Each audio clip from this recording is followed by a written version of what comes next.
The U.S. Surgeon General has zeroed in on what he calls youth mental health crisis in our country. In an op-ed published in the New York Times, Vivek Murthy called for social media warning labels like those put on cigarettes and alcohol to alert young people of the danger social media poses to their mental well-being. Well, here to discuss are two people who are well-versed in teens and social media use. Delaney Rustin, the award-winning filmmaker of the Screenager movies, and her own daughter, Tessa Small, who was in the first movie.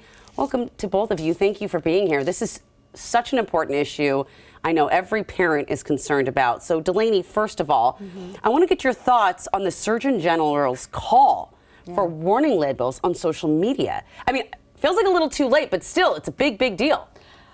It's really a good step in the right direction. You know, this is based off an advisory that he put out a year ago that showed all sorts of data that we know that there are serious risks. And to me, the really key point of the work that I've been doing for 12 years now with the 3 Screenagers movies is we need tools for parents to be able to say to their kids, this is one more reason why I'm delaying social media 100%. or we're limiting it.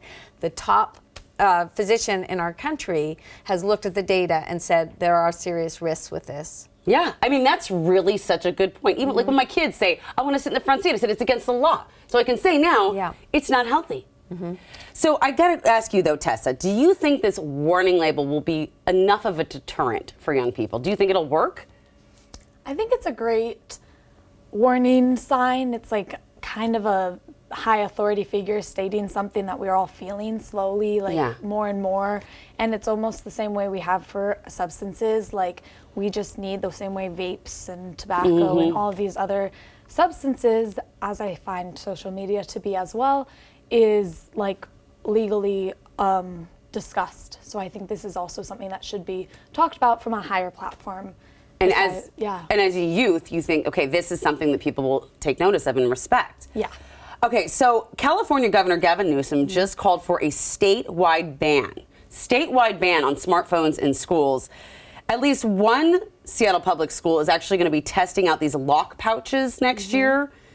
Is that a move in the right direction? Is this going to work, you think? Yeah, so back in 2017, my team and I launched a campaign, awayfortheday.org, which is about having personal cell phones put away for the day, because the data shows that this actually improves academics, and most importantly, it improves emotional well-being. And so I am thrilled. In fact, I just got back, we're working on a new documentary of Screenagers for parents of younger kids, your kids' ages. Yeah, I need that. And we were just in different countries in Europe where whole countries are putting in place policies to keep phones out of their schools. And listen to this, what we're filming now, and today I was just editing it this morning with my editor, is elementary schools seeing the rise of smart watches. I was going to ask you. Yes. Is that just as bad?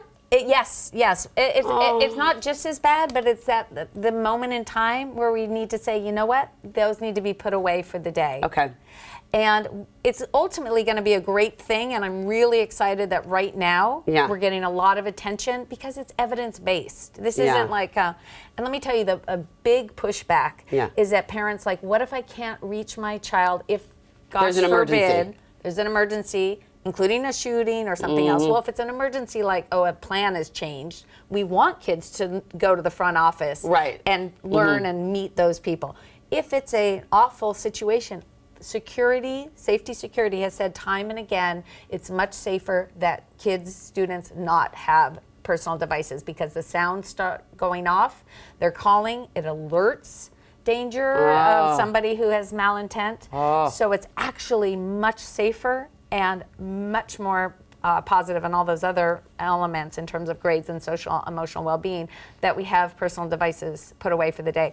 And interestingly, a lot of schools have been doing it in Seattle, so each school has decided.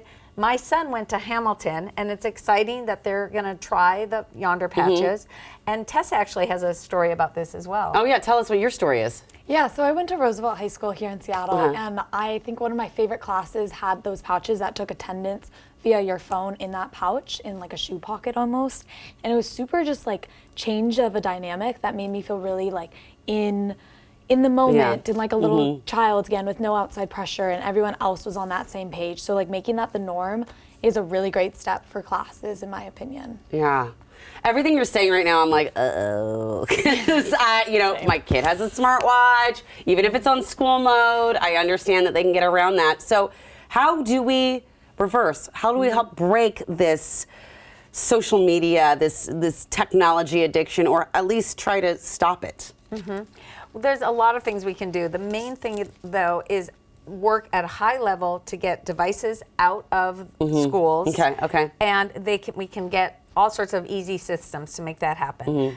The other big thing is tech companies helping parents to be able to regulate things in their home is really important. And the third thing is parents, particularly moms who care about these, to be really vocal, to let the schools know if they change their policies, yes, we want you to. If they haven't, to go and speak to them, and to create a vulnerable village with each other. Because in the Screenagers movies, and actually Tessa is in all 3 of them, but particularly the first 2, I had to be vulnerable in asking other parents for help and suggestion, and I show these in the film. And we have this myth that parenting is so private, and yet in this tech revolution, we need to be sharing ideas with each other and helping each other to say, you know what, this is going to be a screen-free play date. Or this is going to be a dinner event where we put screens away. It's vulnerable to ask a friend and to say that. And don't judge each other. If somebody comes to you and say, hey, Delaney, what do I do? I've got, my kids are on all the time. Don't judge that person, right? Oh, not at all. Just give them help. Well, they will. So everyone's feeling this. Everyone's feeling it. And that's why this is an exciting time. There's a lot of hope and a lot of momentum for change right now. Thank you so much. If you've never seen the Screenager movies, go watch them. We had our school preview them. So, Delaney, thank you so much. Thank you for being here as well. It was a pleasure chatting with both of you.